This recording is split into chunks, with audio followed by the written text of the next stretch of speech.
The joke never ends about flying Spirit, and in some cases, rightfully so. But are they really the worst? You might be surprised by what the data shows. Spirit Airlines ranked as the #3 best U.S. airline, according to Wallet Hub. On-time percentage by airline? Let's take a look. Delta leads with 83%. Alaska and United both stand at 79%. American follows closely with 78%.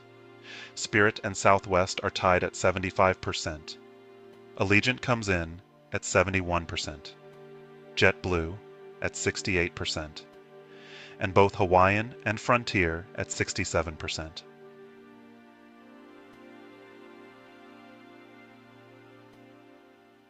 A major reason Spirit Airlines is able to keep its costs lower than other airlines is that it has an a la carte pricing model. This means your fare covers only your seat, and anything extra, such as bags and in-flight snacks, comes at a cost. Is that a bad thing, or does the flexibility just get a bad rap? On the other end of the list, Southwest Airlines ranked last for the third year in a row with just 36.03 points. The Texas-based carrier fared poorly when scored on metrics, including price, safety measures, mishandled baggage reports, and denied boarding.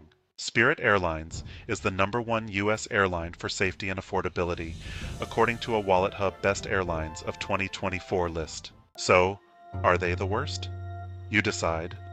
But for domestic travel, it may not be as bad as you think.